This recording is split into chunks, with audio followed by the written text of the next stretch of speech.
Hello everyone, ये हमारी polity की सीरीज़ चल रही है और हम अभी जो है इस वक्त हम सेंट्रल और स्टेट रिलेशंस को जो है कवर कर रहे हैं। आज हम जो है committees on central and state relations को से कंटिन्यू करेंगे। ठीक है, तो कुछ कमिटीज़ जो थी वो सेंट्रल द्वारा बनाई गई थी सेंट्रल स्टेट रिलेशन से रिलेटेड, और कुछ कमिटीज़ जो थी वो स्टेट द्वारा बनाई गई थी। तो जो सेंट्रल द्वारा बनाई गई थी वो थी सरकारिया कमीशन जो कि 1983 में आई थी, पूची कमीशन जो कि 2007 में आई थी, और एडमिनिस्ट्रेटिव रिफॉर्म कमीशन जो फर्स्ट जो कि 1996 में आई थी, और एडमिनिस्ट्रेटिव रिफॉर्म कमीशन सेकंड जो कि 2005 में आई थी। फिर कुछ कमेटीज़ जो थी जो कि स्टेट द्वारा बनाई गई थी वो थी राजमन्नार कमेटी जो कि 1969 में बनाई गई थी तमिलनाडु द्वारा, जो तमिलनाडु की गवर्नमेंट थी वहाँ उनके द्वारा। फिर आनंदपुर साहिब रेजोल्यूशन जो है 1973 में आया था। इसने जो है ये अकाली दल जो कि पंजाब के थे उन्होंने इसको इस्टेब्लिश किया था। फिर इसमें बताया गया है कि जो कमिटीज़ द्वारा उन्होंने सजेस्ट किया कि किस तरीके से सेंट्रल जो है कंट्रोल करता है स्टेट लेजिस्लेशन को। फर्स्ट एआरसी की जो रिकमेंडेशन थी, फर्स्ट एआरसी जो थी एडमिनिस्ट्रेटिव रिफॉर्म कमीशन 1966 की, उसने रिकमेंड किया था कि जो सजेस्ट किया था कि जो appointing governors with extensive experience in public life and administration who are non partisan, उन्होंने सजेस्ट किया कि जो गवर्नर का अपॉइंटमेंट होता है, जो गवर्नर अपॉइंट किया जाता है, उसके पास एक्सटेंसिव एक्सपीरियंस होना चाहिए पब्लिक लाइफ में और एडमिनिस्ट्रेशन में, और वो जो है एक नॉन पार्टीशन मेंबर होना चाहिए, मतलब वो किसी एक पार्टी को पर्टिकुलर पार्टी का मेंबर नहीं होना चाहिए। फिर राजमन्नार कमेटी जो कि 1969 में आई थी, उन्होंने रिकमेंड किया कि removing the provision allowing state ministries to hold office at the governor's pleasure, मतलब उन्होंने रिकमेंड किया कि जो वो वाले प्रोविज़न जो है उन्हें रिमूव कर देना चाहिए जो कि अलाउ करते हैं स्टेट मिनिस्ट्रीज़ को टू होल्ड ऑफिस गवर्नर की प्लेजर पे, मतलब जो गवर्नर की मर्ज़ी पे, जो गवर्नर के प्लेजर पे जो है स्टेट मिनिस्ट्रीज़ हैं जो ऑफिस को होल्ड करती हैं, ऐसे प्रोविजंस को जो है हटा देना चाहिए। फिर सरकारिया कमीशन जो कि 1983 में आया, उन्होंने एडवाइस किया कि भाई जो गवर्नर है should be distinguished outsider without a strong political link who have not recently participated in politics and should belong to the ruling party। मतलब ये कह रहे हैं कि इन्होंने एडवाइस किया जो गवर्नर है वो जो है एक डिस्टिंग्विश आउटसाइडर होना चाहिए विदाउट स्ट्रॉन्ग पॉलिटिकल लिंक्स, मतलब वो जिस स्टेट का गवर्नर बन रहा है उस स्टेट से बाहर का इंसान होना चाहिए, उस स्टेट का नहीं होना चाहिए। ठीक है, और उसके पॉलिटिकल लिंक्स नहीं होने चाहिए उस स्टेट में। ठीक है, who have not recently participated in politics and should not belong to the ruling party, और उसने जो है रिसेंटली ना किसी पॉलिटिक्स में पार्टिसिपेट ना किया हो, मतलब कि वो पॉलिटिक्स का हिस्सा ना रहा हो रिसेंटली, और वो बिलोंग ना करता हो किसी रूलिंग पार्टी को। फिर national commission to review the working of the constitution जो कि 2000 में बनी थी, उसने क्या प्रपोज किया कि गवर्नर जो है that governor be appointed by the president only after consulting the state chief minister, और जो गवर्नर का अपॉइंटमेंट किया जाता है प्रेसिडेंट द्वारा वो जो है उसका अपॉइंटमेंट ना जो स्टेट चीफ मिनिस्टर है उनको कंसल्ट करने के बाद ही किया जाना चाहिए। फिर judicial doctrine on centre state relation क्या थी?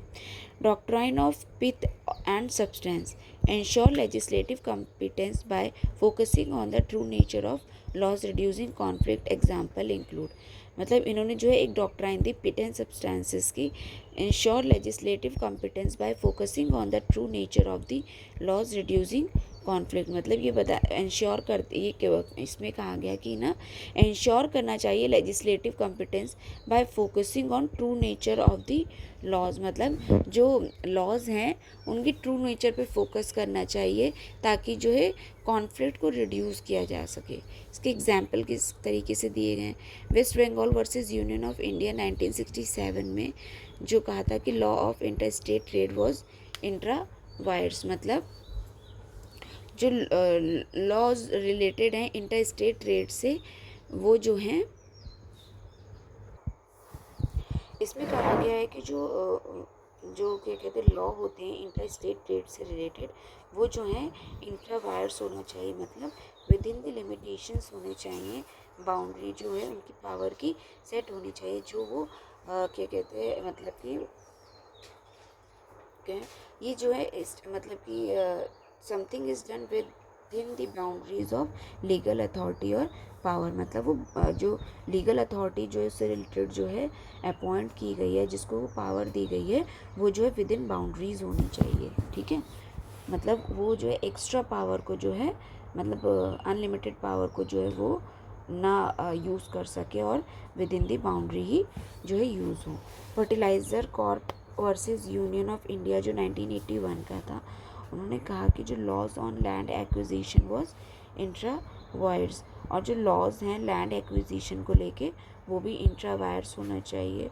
और laws on textile Minerva Mills versus union of India जो 1980 का आया था, इन्होंने कहा laws on textile nationalization was ultra vires, मतलब वो जो है अल्ट्रा वायर्स होना चाहिए। देखो ये यहाँ पे इंट्रा था with in the limited limitation, ठीक है, लेकिन अल्ट्रा वायर्स का मतलब है कि ये अनलिमिटेड है एक तरीके से।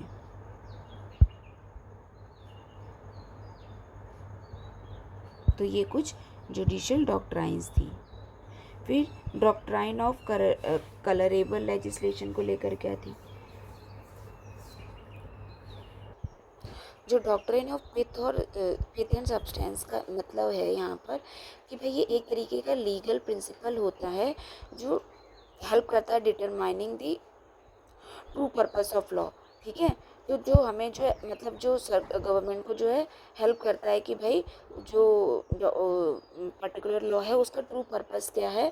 और वो ये वाली जो डॉक्ट्राइन है वो तभी यूज़ की जाती है जब क्या कहते हैं कॉन्फ्लिक्ट होता है between the authorities of union और स्टेट की किसी लेजिस्लेटिव पावर को लेकर। ठीक है, लेजिस्लेटिव अथॉरिटी जो होती है स्टेट और यूनियन की गवर्नमेंट की, उनके बीच में जब कॉन्फ्लिक्ट की स्थिति उत्पन्न होती है तब जो है ये डॉक्ट्राइन ऑफ पिथ और सब्सटेंस की यूज़ की जाती है।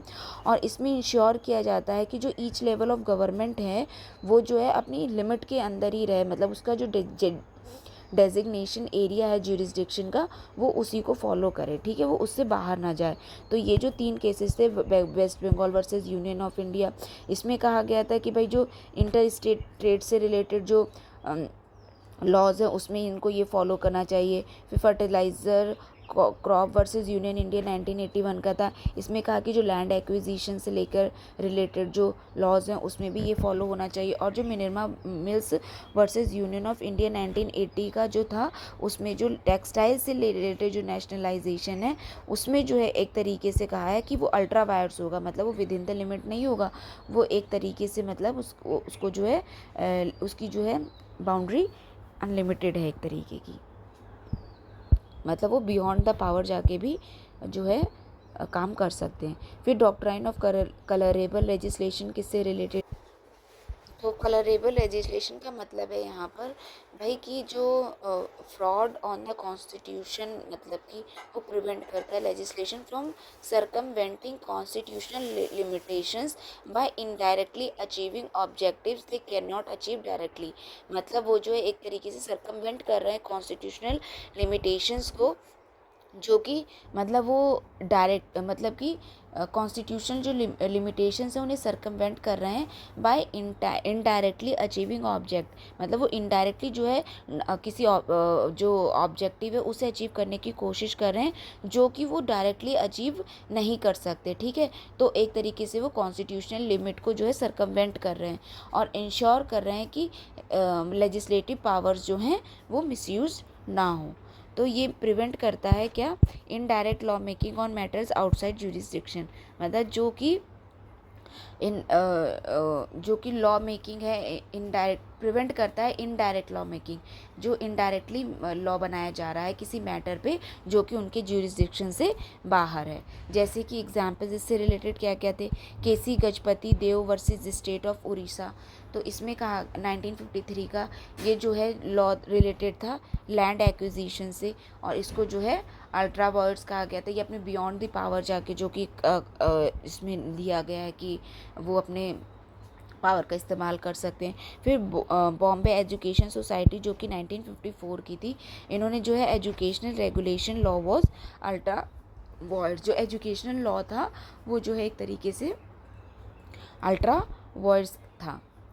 फिर क्या है ultra vires, doctrine of territorial nexus.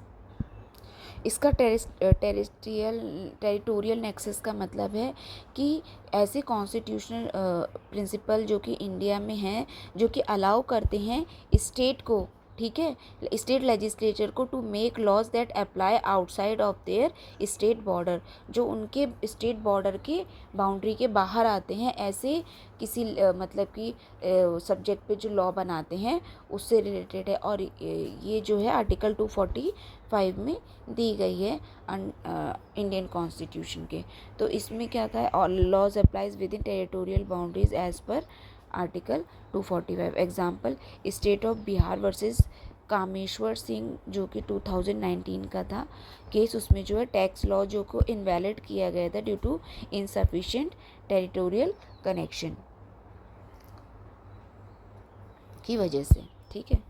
फिर है नेक्स्ट इंटर स्टेट रिलेशन के जो इम्पोर्टेंट आर्टिकल्स हैं वो हैं आर्टिकल 261, इसमें जो है पब्लिक एक्ट्स, रिकॉर्ड्स और जुडिशियल प्रोसीडिंग्स के प्रोविजंस दिए गए हैं। आर्टिकल 262 है, इसमें इंटर स्टेट वाटर डिस्प्यूट से रिलेटेड बातें मतलब कि प्रोविजंस रखे गए हैं, ठीक है। फिर आर्टिकल 263 जो है, इसमें इंटर स्टेट काउंसिल जो है गठित करने की बात करी गई है। आर्टिकल 301 से 307 जो है वो इंटर स्टेट ट्रेड और कॉमर्स से रिलेटेड हैं। फिर public acts, records and judicial proceedings जो कि आर्टिकल 261 में दी गई हैं। इसमें क्या है कि वो इंश्योर करती हैं फुल फेथ और credit to public acts, records and judicial proceeding across India. ये जो है एक तरीके से इंश्योर करती हैं कि भाई जो फुल फेथ है और जो क्रेडिट है वो जो है पब्लिक एक्ट और रिकॉर्ड और जुडिशियल प्रोसीडिंग्स पे बना रहे पूरे इंडिया की टेरिटरी के अंदर। Public acts includes both legislative and executive acts of the government, और जो पब्लिक एक्ट हैं उनमें लेजिस्लेटिव और एग्जीक्यूटिव दोनों जो कि लेजिस्लेटिव और एग्जीक्यूटिव एक्ट हैं गवर्नमेंट के, वो दोनों इंक्लूड हो जाते हैं। फिर पब्लिक रिकॉर्ड्स क्या होते हैं, refers to official books, registers and records created by public servant. ऐसी ऑफिशियल जो हैं बुक्स, रजिस्टर्स या रिकॉर्ड जो कि किसी पब्लिक सर्वेंट द्वारा क्रिएट किए गए हैं। फिर parliament will define the manner and condition for providing these acts and records, और जो है पार्लियामेंट के पास पावर है और किसी के पास नहीं कि भाई जो है वो डिफ़ाइन करें कि किस मैनर, किस तरीके से और किस कंडीशन पे जो है प्रोवाइड किए जाएंगे ये एक्ट और रिकॉर्ड। फिर फाइनल जजमेंट जो होगा वो civil court judgement are executable across India, this does not apply to criminal judgement. और जो सिविल कोर्ट के जो जजमेंट हैं वो उनसे रिलेटेड जो एग्जीक्यूटिव पावर्स हैं वो जो है पूरी इंडिया में जो है अप्लाई होंगी, लेकिन ये जो है क्रिमिनल जो जजमेंट्स हैं वो जो है क्रिमिनल जजमेंट्स जो होते हैं वो अप्लाई नहीं होते, लेकिन जो सिविल कोर्ट के जजमेंट्स होते हैं वो within the territory of India हर जगह पे अप्लाई किए जाते हैं, ठीक है, एग्जीक्यूटिव द्वारा। फिर इंटरस्टेट वाटर डिस्प्यूट जो आर्टिकल 262 में दिया गया है, ये क्या है, एंट्री 17 जो है स्टेट लिस्ट की, ये बोलती है कि जो स्टेट, इसमें दिया गया है कि जो state legislate on water related matter, supply, irrigation etcetera. Entry 7 जो है स्टेट लिस्ट की आर्टिकल 262 का, उसमें जो है जो state legislate on water related matters पे कहा गया है जो कि सप्लाई और इरिगेशन से रिलेटेड मैटर है। फिर एंट्री 56 जो है यूनियन लिस्ट की, इसमें जो है मतलब जो स्टेट मतलब वाटर रिलेटेड जो मैटर हैं सप्लाई और इरिगेशन से रिलेटेड, उस पर जो है उसको जो है स्टेट लिस्ट से में रखा गया है तो स्टेट उस पर लॉ बना सकती है। फिर एंट्री 56 है वो यूनियन लिस्ट को एक तरीके से रेफ़र करती है कि भाई central government regulate inter state river as deemed necessary. भाई वो जो है जैसे कि जो रिवर्स होती हैं वो किसी एक स्टेट में तो पर्टिकुलरली मतलब भाई सिचुएटेड होती नहीं है, उनका वाटर फ्लो तो भाई एक स्टेट से दूसरे स्टेट तक, कई स्टेट तक होता है कुछ कुछ रिवर्स का, तो इससे रिलेटेड जो है प्रोविजन जो है सेंट्रल गवर्नमेंट ही रेगुलेट कर सकती है जब बात आएगी इंटर स्टेट रिवर के बारे में, और वो वैसे कर सकती है जैसे उसको सही लगता है। फिर आर्टिकल 262 के 1 में क्या कहा गया है, parliament can legislate on disputes regarding use, distribution and control of interstate river water. Parliament जो है वो लेजिस्लेट कर सकता है रिलेटेड डिस्प्यूट जो कि रिगार्डिंग है use, distribution and control of interstate river water से। फिर आर्टिकल 262 के सेकेंड में कहा गया है कि भाई पार्लियामेंट में exclude the supreme court and other courts from jurisdiction over these disputes. और अगर पार्लियामेंट चाहे तो इससे रिलेटेड जो मैटर है वो सुप्रीम कोर्ट की ज्यूरिसडिक्शन में नहीं आएंगे, मतलब सुप्रीम कोर्ट को इससे बाहर रखा गया है जो भी ऐसे डिस्प्यूट्स उत्पन्न होंगे। ठीक है, फिर इससे रिलेटेड की लेजिस्लेशंस क्या थे, जो रिवर बोर्ड एक्ट बनाया गया था 1956, और एक था inter state water dispute act बनाया गया था 1956 का। तो जो रिवर बोर्ड एक्ट था 1956 का, इसका इस्टेब्लिशमेंट किया गया था create river boards for inter governmental consultation. और इसी एक्ट के द्वारा जो है इसी एक्ट के द्वारा जो है क्या रिवर बोर्ड्स का जो है गठन किया गया, जो कि इंटर गवर्नमेंट कंसल्टेशन का में मतलब हेल्पफुल थे। फिर स्टेटस क्या था, no river board form yet. उन्होंने कहा था कि भाई जो है एक रिवर बोर्ड को जो है बनाना चाहिए जो कि इंटर गवर्नमेंट कंसल्टेशन में यूज़ किया जा सके उसके लिए, लेकिन जो है अभी तक कोई ऐसा बोर्ड फॉर्म नहीं किया गया है। इसकी अथॉरिटी जो थी, centre can notified the formation of board on request और इंडिपेंडेंटली, मतलब सेंटर के पास पावर है कि वो नोटिफाई कर सकता है formation of boards on request of और इंडिपेंडेंटली, मतलब ऐसे किसी बोर्ड को जो है क्या कहते सेंटर नोटिफाई कर सकता है फॉर्मेशन ऑफ किसी भी इस तरीके, मतलब जो रिवर बोर्ड है अगर जो है क्या कहते किसी तरीके की उसके पास रिक्वेस्ट आती है या फिर अपनी मर्जी से भी कर सकता है। फंक्शंस क्या है, provides advisory support on international river management and development. ये जो है एक तरीके का एडवाइजरी सपोर्ट देता है, मतलब ये एक तरीके से मतलब फोर्स नहीं करता है, बस एडवाइजरी सपोर्ट देता है कि वो इंटर स्टेट रिवर मैनेजमेंट किस प्रकार से होना चाहिए और उससे रिलेटेड डेवलपमेंट किस तरीके से किए जाने चाहिए।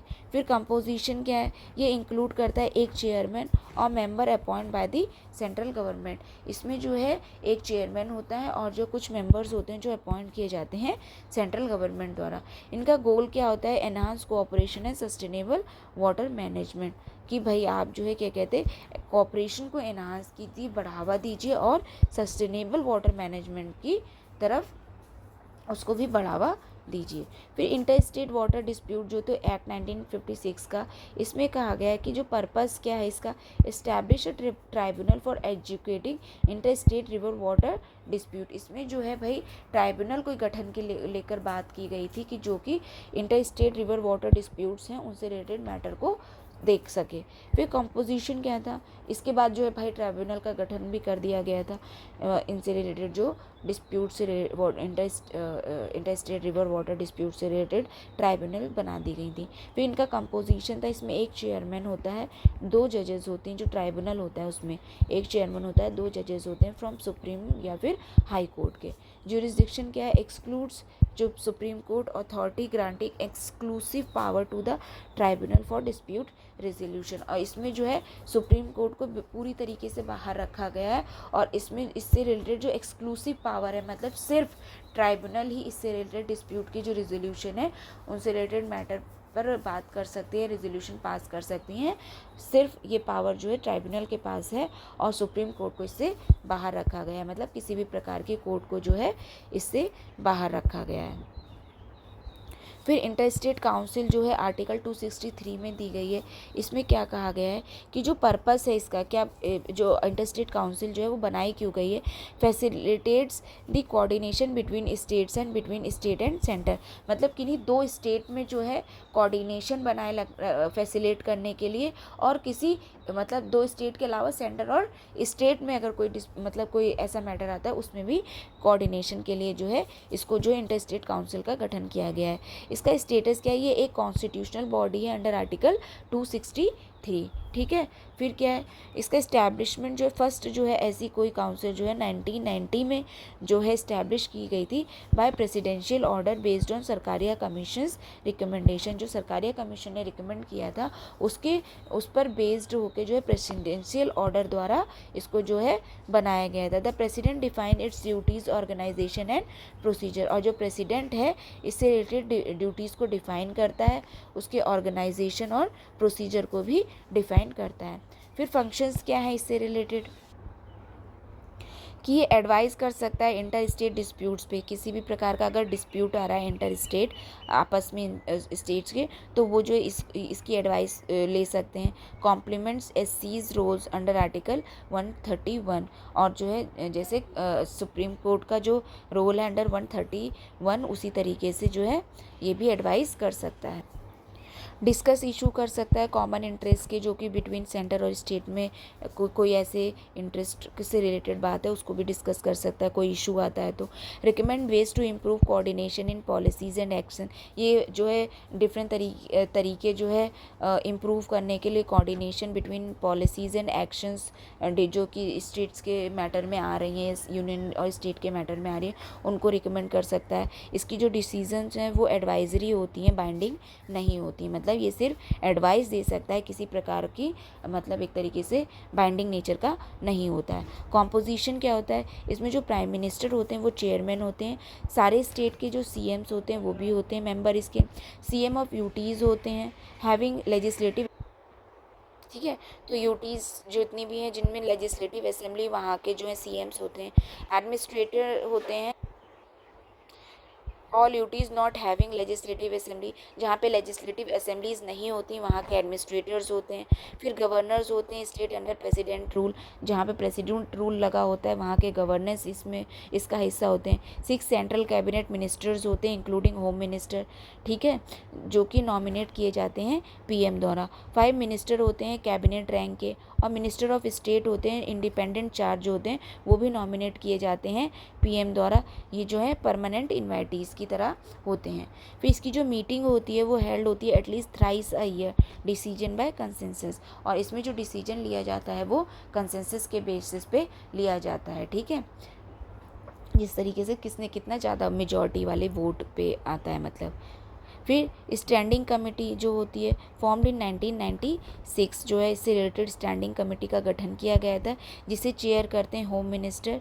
फिर आईएससी सेक्रेटरीट 1991 में assist the council and the zonal council जो है इसको जो है असिस्ट करते हैं कौन, आईएससी के जो सेक्रेटरीट हैं जो 1991 से बने गए हैं, ठीक है, तो वो इसको असिस्ट करते हैं काउंसिल को भी और जोनल काउंसिल को भी। अब हम यहाँ पे कंप्लीट करते हैं, जो next inter state trade and commerce है उसको जो है अगले वीडियो में कवर करेंगे, ठीक है। बस अगले वीडियो में ये कंप्लीट हो जाएगा। Thank you.